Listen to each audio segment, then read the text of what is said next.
लेकिन वहां पे पीछे नहीं हट रहे, उनकी तरफ से भी चेजिंग चल रही है और मान्या को अगर टेक डाउन कर दिया गया, सामने वाइल्ड फैंग की तरफ से वो पलटवार देखा गया था। इनफैक्ट दो खिलाड़ियों का नुकसान भी हो चुका है देखते ही देखते। हीरो एक्सट्रीम गॉडलाइक की तरफ से क्या ये एक ब्लाइंड चार्जिंग था कि सोल, जी हां, अभी अकेला खिलाड़ी, क्योंकि मान्या की तरफ से जितना भी चुलबुलापन देखा जा रहा था वो शायद समाप्त होने पे आया, क्योंकि गलत लोकेशन पे आप थे और यहां से बाहर निकलना आपके लिए एक सुसाइडल स्टेप रहा।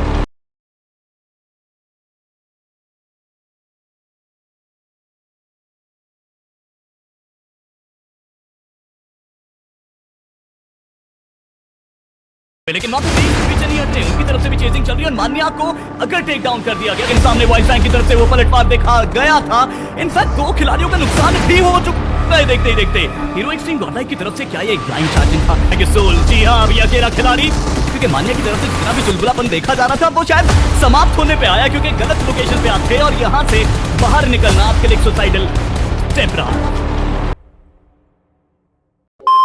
आईक्यू सोल तो देखिए ऑब्वियस सी बात है, अपने ही वो ड्रॉप पर उतरे, अब जो भी आएगा वो उनको तो नहीं रोक सकते, बट हाँ चैलेंज के लिए संपूर्ण रूप से हमने देखा है कि हमेशा तैयार रहती है टीम। पहला फ्रैग मिल चुका है जोकर को और दूसरी तरफ गॉब्लिन की बात कर लीजिए, वो एक और फ्रैग अपनी टीम के लिए एकत्रित करते नजर आएंगे। तो लेकिन बीच में जो एक खिलाड़ी फंसा हुआ जेंजी का, वो कहीं ना कहीं सबके लिए परेशानी बनकर बैठा है। अगर ये प्लेयर एलिमिनेट हो जाता तो वहां पे एक कहीं ना कहीं थोड़ा सा क्षमा करिएगा, दो प्लेयर अभी भी बाकी है और कहीं ना कहीं जेंजी के अब एक खिलाड़ी को नॉकआउट करा गया है। रेजी पीछे अभी भी जीवित और मेरे हिसाब से अब उनको भी एलिमिनेट कर दिया जाएगा जल्दी। एरोबॉट्स के साथ क्या निर्णय होगा वो उसी वक्त पता लगेगा जब एरोबॉट्स के खिलाड़ी आएंगे और लीजिए वो आ चुके हैं। आईक्यू सोल लेजेंड को नॉकआउट करा जाएगा। रिटेलिएशन आईक्यू सोल की तरफ से भी गया, लेकिन शायद इतना खतरनाक नहीं कि एरोबॉट्स के खिलाड़ियों को ज्यादा नुकसान वो पहुंचा पाते। उसी तरफ ऐसा प्रतीत हो रहा है कि शायद हमको रिवाइवल भी कंप्लीट होता नजर आ सके, बट गॉब्लिन को समझ में आ चुका है कि आपको ज्यादा ना ब्रीथिंग स्पेस देना नहीं है, ज्यादा समय देना नहीं है अपने ओपोनेंट्स को हील करने के लिए। बट चलिए नकुल और देखते ही देखते जो जोकर है उनको नॉकआउट कर दिया जाएगा। क्या गॉब्लिन एक बार फिर से एक रौद्र रूप धारण कर पाएगा? ये खिलाड़ी क्या कंप्लीटली शट डाउन कर पाएंगे अपने ओपोनेंट को? लेकिन यहाँ पे जो दोनों खिलाड़ी बचे हैं, इनके ऊपर जो अटैक हो सकता है वो टीम मान्या की तरफ से हो सकता है। पहले मान्या इर्द गिर्द आई थी, इन्फो गैदर कर रही थी, ऊपर तक रुकी थी और अब उनको पता लग चुका है कि ज्यादा खिलाड़ी यहाँ बचे नहीं है, तो उनकी मैन पावर का वो पूरा फायदा उठाएंगे। अब सामने से एक और टीम करीब आ चुकी है, सन्नी डांसर, क्या वो नजदीक आकर शट डाउन करेंगे? और अगर आपको पोजीशनिंग्स का अनुमान नहीं है तो गॉब्लिन एक ऐसे खिलाड़ी है जो कि अकेले पूरी तरीके से चारों खाने चित कर सकते हैं, बट कहीं ना कहीं नीचे एक खिलाड़ी बचा होता तब बात अलग थी। लेकिन आगे सोल, जी हां, अभी अकेला खिलाड़ी और शायद सामने वो चार नहीं पड़ने वाला उन सब पे भारी। सनी डांसर अंदर घुसे और एलिमिनेट करा गया। देखिए बिल्कुल, और इम्बॉट वेनम की अगर चर्चा कर ली जाए तो लगातार फ्रैग्स पे फ्रैग्स निकालने की कोशिश कर रहे हैं, पर जेली दूसरी तरफ कॉफिन को यहाँ पर नॉकआउट करेंगे। क्यों की अगर बात कर ले तो क्या वो नॉक प्लेयर्स को जल्द से जल्द पहले खत्म कर देना यहाँ पर चाहते हैं और शायद ना एक इकलौते प्लेयर को व्हीकल से पीछे हटते हुए। चलिए दोनों खिलाड़ियों को इनफैक्ट यहाँ पर जो देख लिया, कुछ शॉट्स कनेक्शंस अभी फिलहाल उस प्रकार से मिले नहीं है। सनी डांसर ने शायद वहां पे स्पॉटिंग अपनी ली, लेकिन इनका डायरेक्शन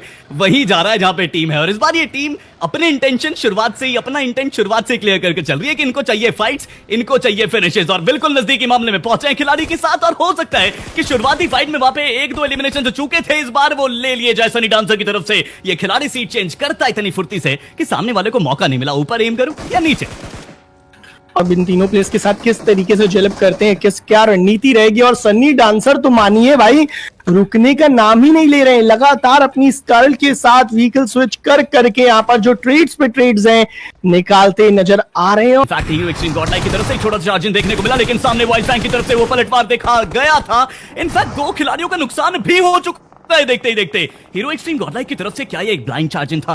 क्या इसके कैलकुलेशंस पहले से नहीं करे थे? क्या इन्फो गैदर नहीं करी थी? क्योंकि वाइल्ड फैंग की तरफ से ये सही सटीक पलटवार दिया गया है। दो खिलाड़ियों को यहाँ पर जो है खो देना एक ही झटके में। एक समय ऐसा लग रहा था हीरो एक्सट्रीम गॉडलाइक चार प्लेयर्स के साथ मौजूद है, बट क्या चलिए फिलहाल यहाँ से प्लेयर 01 कितनी वैल्यू यहाँ पर निकाल पाएंगे कोशिश कर रहे थे। क्रिस गॉड को यहाँ पर देखिए फिलहाल उन्होंने खत्म कर दिया है, लेकिन इन सबके बीच फियर्स की पोजीशनिंग का अनुमान, फियर्स यहाँ पर चलिए ढूंढेंगे कनेक्शन। प्लेयर 01 आगे यहाँ पर बढ़ते नजर आएंगे क्योंकि उनके पास दूसरा और कोई विकल्प नहीं। गेम के अंदर, इस मैच के अंदर और भी ज्यादा ट्विस्ट आने वाले हैं और पहले हमने एक छोटा सा टारगेट लिया था सब्सक्राइबर्स का गेम स्टार्ट होने से पहले 19,000 सब्सक्राइबर्स कंप्लीट कराने का, तो प्लीज वो भी करा दीजिएगा। सपोर्ट करते रहिए, प्यार मोहब्बत से आगे बढ़ते रहेंगे। लेकिन यहाँ प्यार मोहब्बत अब खत्म हो चुका है क्योंकि मान्या की तरफ से जितना भी चुलबुलापन देखा जा रहा था वो शायद समाप्त होने पे आया, क्योंकि गलत लोकेशन पे आप थे और यहां से बाहर निकलना आपके लिए एक सुसाइडल स्टेप रहा।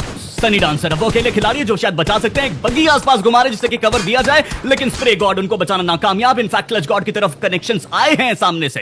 तीनों प्लेयर्स ने यहाँ पर चार्जिंग यहाँ पर कर दिया है। पैकोज यहाँ पर जो है स्टिल जैसे तैसे करके सर्वाइवल करने की कोशिश कर रहे थे, लेकिन इन द एंड समापन होगा टीम वॉइड के भी प्लेयर्स का। लीजिए इसी बीच एक और नई फाइट की शुरुआत, जहां पे ड्रेक्सी फाइनली स्ट्राइक करके एक खिलाड़ी सैम को यहाँ पर नॉकआउट करेंगे और दोबारा से कुछ कठिन प्रश्न यहाँ पर पूछे जा रहे हैं अपने ओपोनेंट से।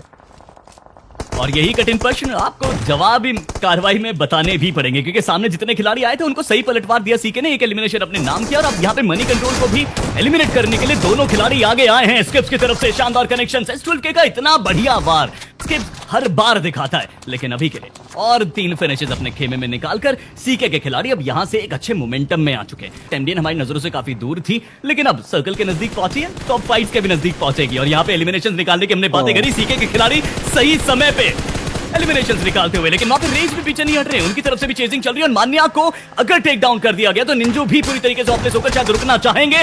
रुके हैं वो इंटेंशन से, क्योंकि उनको काउंटर अटैक देना था। वो इतनी देर तक रुकना इसलिए चाहते हैं क्योंकि उनको फाइट लेनी थी, एलिमिनेशंस निकालने थे। और यहां पे शायद उनकी जवाबी कार्रवाई बिल्कुल सही तरीके से एग्जीक्यूट होती हुई नजर आ रही है। लेकिन एमडीएन रेज उनका बहुत बढ़िया पलटवार, नॉकआउट तो दिए गए थे, एलिमिनेशंस भी निकाले, लेकिन ऊपर से सीके की तरफ से third party again and again scout OP की बात कर ली जाए, सर्कल के अंदर प्रवेश करना। इस समय अगर कोई भी यहाँ पर जनता, आपको क्या लगता है कौन सी टीम है जो कि विनर विनर चिकन डिनर लेती नजर आएगी? बट प्रबल दावेदारी सर्कल के हिसाब से भी एक अपर हैंड जिस टीम के पास रहेगा वो नाम रहेगा 1+ सीके के खिलाड़ियों, क्योंकि चारों खिलाड़ी जीवित भी हैं और एक बहुत अच्छी पोजीशन देखने को मिल रही है। 4K लोअर हाइट से ऊपर चढ़ी और सीके के खिलाड़ियों को नुकसान पहुंचाया। नाइट ने वहां पे एक खिलाड़ी को नॉकआउट करा और ऊपर सही दावेदारी दिखाने के लिए पहुंचे हैं। क्या ये बढ़िया मुकाबला होगा H4K के साथ? क्योंकि H4K भी गलती कर बैठी है, बीच में ना फंस जाए दोनों टीम्स के, क्योंकि नीचे से आपको मेडल स्पोर्ट्स हमले में डालेगी और ऊपर से सीके। अब दोनों टीम्स के साथ आप कैसे फाइट लेंगे? ये थोड़ा सा पजल अब हो चुकी थी लोकेशन, लेकिन फिर भी रैल्फ ने संभाली बात और ऑर्डर अकेले खिलाड़ी बचे थे, उनके ऊपर मेडल स्पोर्ट्स का वार।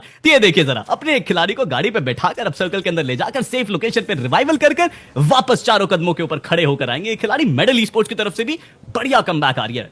3v3v1 स्काउट ओपी ऐसा प्रतीत हो रहा है कि शायद उनको अजय की पोजीशनिंग की यहाँ पर जो भनक है वो लग चुकी है, लेकिन अभी भी आप 10 मीटर सर्कल से बाहर हैं। 1 मीटर चाहे आप सर्कल से बाहर रहे या 10 मीटर बाहर रहे, डैमेज जो है उतना ही पड़ेगा, किसी तरीके से प्रवेश करना पड़ेगा और 1+ सीके को भी हल्का सा आगे आना। बट मैं देखना चाहता हूं जो एक इकलौता इंडिविजुअल प्लेयर है अजय, क्या वो किसी के लिए पार्टी स्पॉइलर का रोल अदा कर सकते हैं, क्या फिर थोड़ा सा इत्मीनान से, इंतजार से पहले इन 2 टीम्स को भिड़ने के बाद थर्ड पार्टी करने की कोशिश करेंगे? कि अगर एक्सपीरियंस का सही इस्तेमाल करा अजय ने तो उसके पास बहुत अच्छा मौका है। अगर उसको कोई चेस करने